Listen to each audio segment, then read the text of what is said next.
La Asociación Evangelística Luis Palau presenta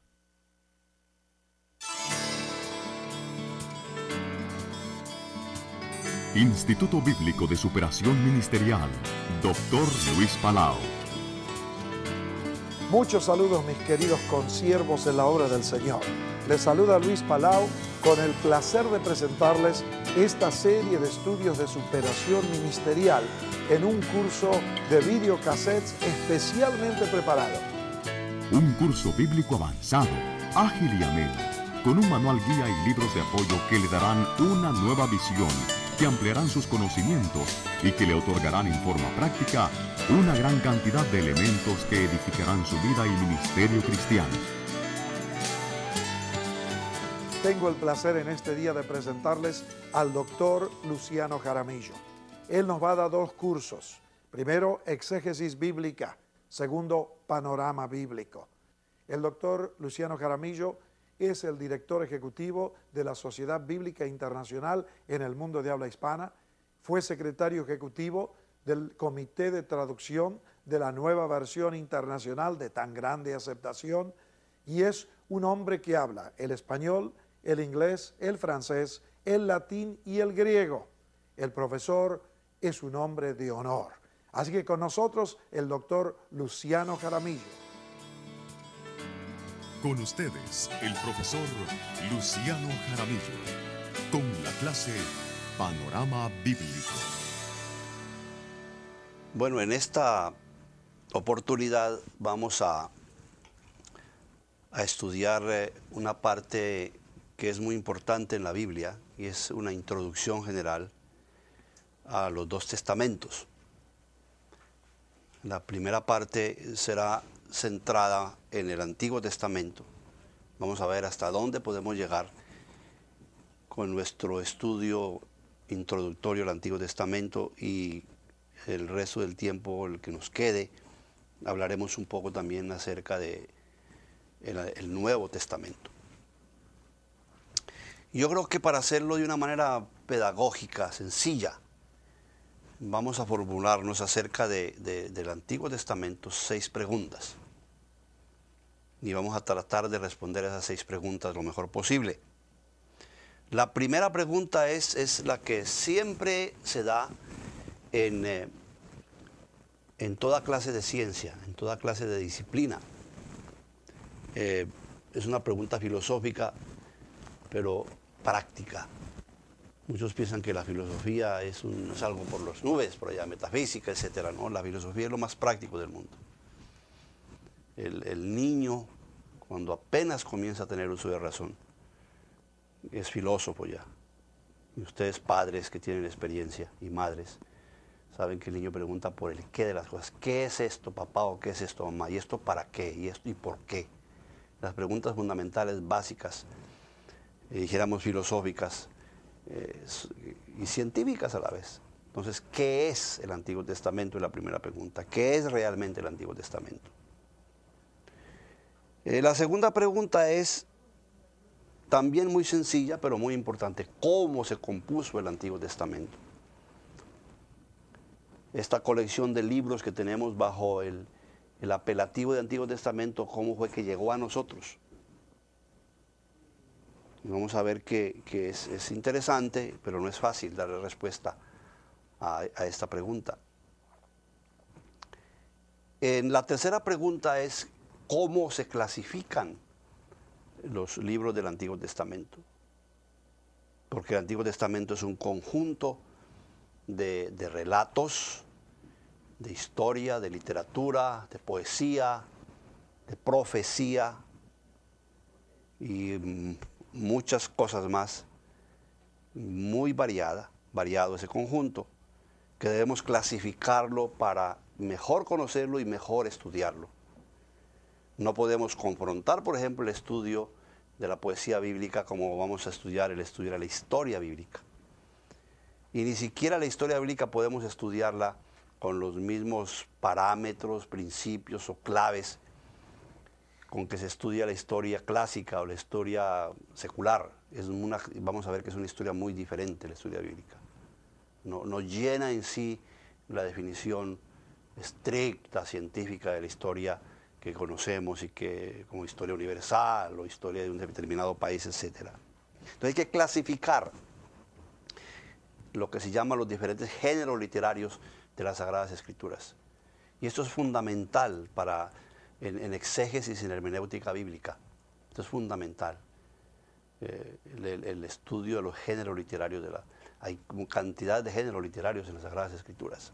Entonces, ¿cómo se clasifican los libros y escritos del Antiguo Testamento? Es la tercera pregunta. La cuarta es acerca de los idiomas bíblicos. ¿En qué idioma se escribió la Biblia? Porque mucha gente hoy conoce la Biblia en su idioma, en español, y muchas veces en una traducción, en Reina Valera, la mayoría de los evangélicos. Y no se dan cuenta que el español es una de las lenguas que recibió ya bastante tardíamente una traducción bíblica. A partir del siglo XII, XIII comenzaron las primeras traducciones y Reina Valera es del siglo XVII.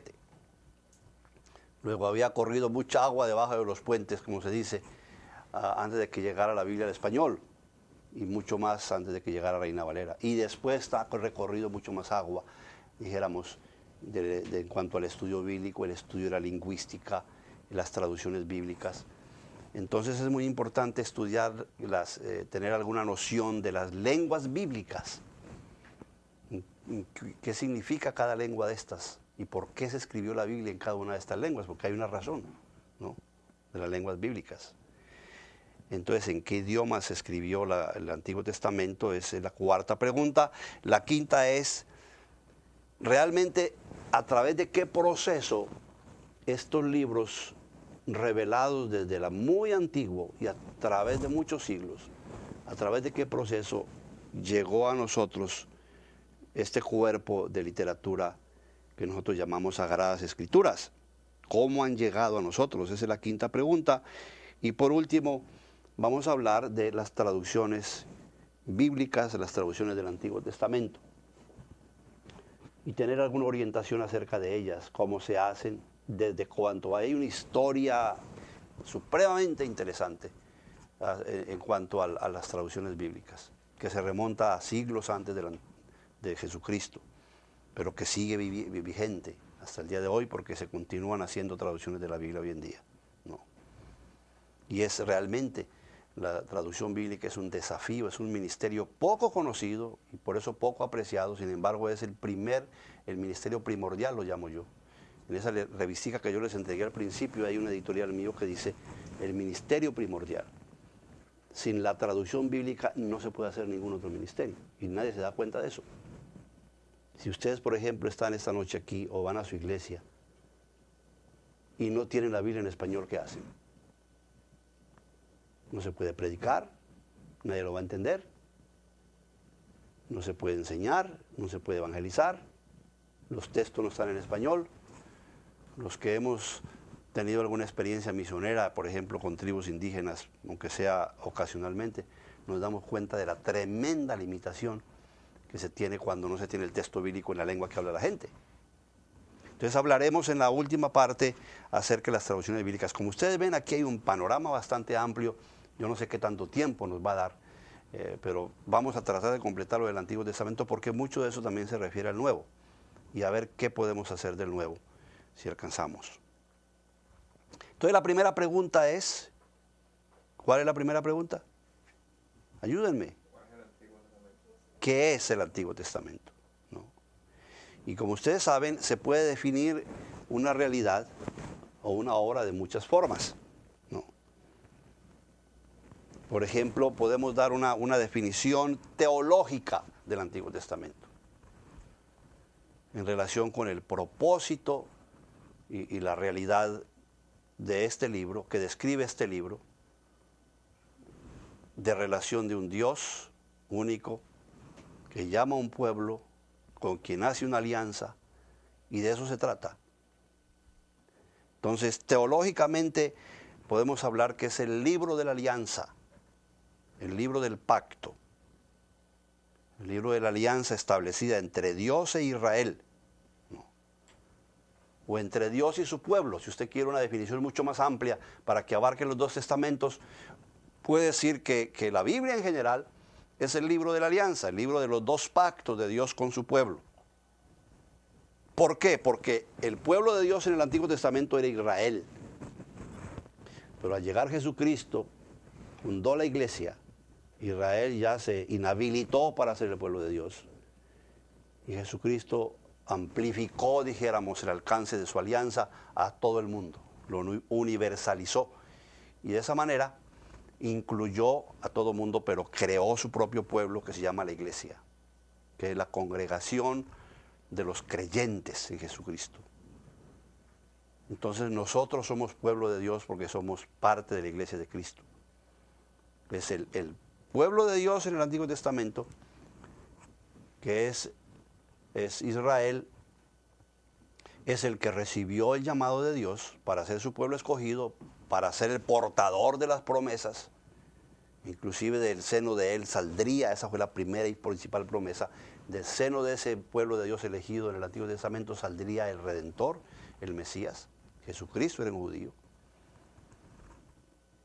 Y el pueblo de Dios fue el que recibió esas promesas y fue con quien Dios hizo la alianza primordial, alrededor de la cual se tejió toda la historia, toda la literatura de todo orden que tenemos en el Antiguo Testamento. Pero luego, después de venir Jesucristo, se clausuró la antigua alianza y Cristo con su sangre en la cruz estableció una nueva alianza. No más sacrificios de animales, un solo sacrificio, como el sacrificio de Cristo en la cruz. Sacrificio cruento porque hubo derramamiento de sangre, pero una vez por todas, dice el Nuevo Testamento, dice la carta a los Hebreos y dicen otros pasajes en el Nuevo Testamento. Y Cristo entonces estableció la nueva alianza con su nuevo pueblo que se llama su iglesia, a quien identifica Pablo como el cuerpo de Jesucristo. Entonces, la antigua alianza y las relaciones de Dios con el pueblo de la antigua alianza, todos los acontecimientos que están alrededor de esa relación están narrados, están contenidos en el Antiguo Testamento. La nueva alianza y toda la relación de Jesucristo y Dios mismo, por supuesto su Espíritu, con la nueva realidad como pueblo de Dios que somos nosotros, la iglesia de Dios, están narrados y presentados en el Nuevo Testamento, en la parte de la Biblia que se llama Nuevo Testamento. Estas palabras, Antiguo y Nuevo Testamento, no son en sí palabras bíblicas, podríamos decir, son nombres que se le dieron posteriormente, como la misma palabra Biblia. La palabra Biblia no está en la Biblia, pero ese nombre se le dio funcionalmente después. No. Pero ese es el contenido teológico y la definición teológica del Antiguo Testamento. No. Y eso es lo que significa testamento, exactamente. Alianza, pacto. Demos otra definición de Antiguo Testamento, y esta definición puede ser literaria. Ya la hemos mencionado para describir la definición teológica. La definición literaria es el Antiguo Testamento es el conjunto de libros que recogen las experiencias humanas del pueblo de Dios y de muchos otros pueblos en su relación con este mismo Dios. Entonces, ya la definición aquí es como un libro, aunque no es un libro, sino una biblioteca. Una biblioteca de 39 libros, hablando del Antiguo Testamento, que recogen esas experiencias en la realización de la alianza. Entonces, hablamos de un conjunto de libros. Ahora, si usted, cuando decimos cuántos libros, ahí ya nos metemos en otro problema. Si usted va hablando a evangélicos, y aquí somos evangélicos todos, decimos 39 libros. Pero si usted va a hablar a católicos o habla a los católicos, van a decir que son 47 libros. Porque para ellos hay más libros en el Antiguo Testamento. Entonces ahí entra lo que es el problema del canon bíblico, cómo se canonizaron los libros que quiere decir cómo una comunidad creyente admitió que tal o cual libro era revelado e inspirado y lo hizo parte, dijéramos, de su tesoro de fe, de su manual de orientación para la vida, y entonces tenemos los diferentes cánones, ¿no? Pero nosotros los evangélicos, como los judíos de Palestina, no todos los judíos palestinenses que admitían la autoridad constituida de Jerusalén, en Jerusalén el templo y todo, nos hemos quedado por seguridad con ese canon corto del Antiguo Testamento, que son los 39 libros, ¿no? Estos libros, como hemos dicho ya, son de carácter diverso. Son de carácter narrativo, hay cantidades de narraciones, pequeñas historias, anécdotas, aún pequeños algunos que otros mitos, muchas parábolas. Entonces, el carácter narrativo es una parte importante del Antiguo Testamento. Hay historia, entonces hay escritos de carácter histórico. Hay escritos de carácter poético. Buena parte de la Biblia es poesía. Encontramos poesía e himnos y cánticos en casi todos los libros de la Biblia. Hay docenas de himnos, por ejemplo, en el Éxodo, en el Pentateuco y en el Nuevo Testamento. En el Apocalipsis tenemos cantidades de himnos. Posiblemente que el pueblo de Dios en una otra época los utilizó como parte de su alabanza y entonces se incrustaron para ilustrar o para proyectar alguna verdad dentro de uno u otro libro de la Biblia, ¿no? Hay escritos de carácter pedagógico, de enseñanza, que llaman los libros didácticos, ¿no?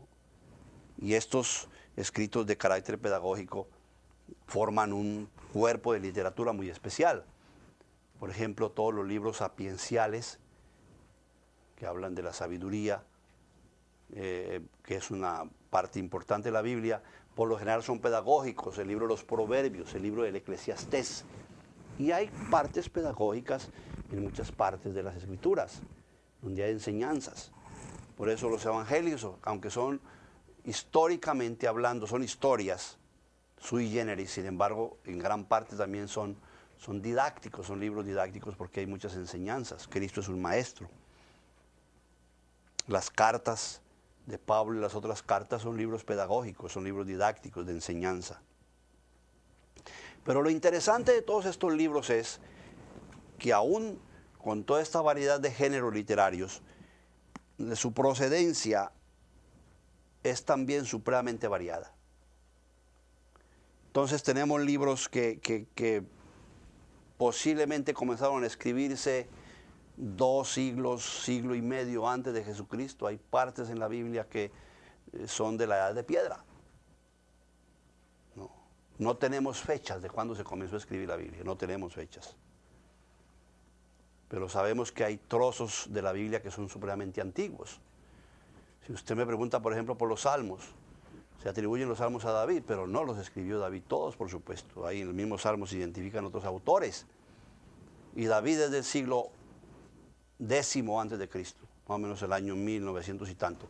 Es el reinado de David, que David fue el que realmente unió todas las tribus, conquistó a Jerusalén, que antes era una ciudad filistea, la capital de los filisteos, conquistó a Jerusalén y la hizo la capital del pueblo de Dios y unió a todo el pueblo de Dios y por fin venció a todos sus enemigos. David fue la culminación de todas las promesas en el sentido de la conquista de la tierra prometida. Y por primera vez las 12 tribus se unieron, porque antes luchaban 3, 4, 5, 6 tribus contra determinados enemigos, los filisteos, los amorreos, lo que fuera, pero con David se unieron todas las tribus, se conquistó a Jerusalén y ahí puso su capital David. Y de ahí para adelante, por eso es tan importante David. Bueno, pero hay salmos muy posiblemente de 2, 3 siglos antes de David,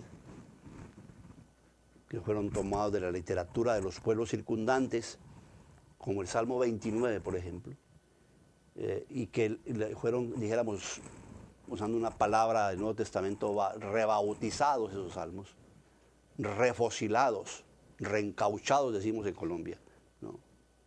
Y para aplicárselo a Yahvé, un himno que se cantaba a un dios pagano, como Baal, por ejemplo.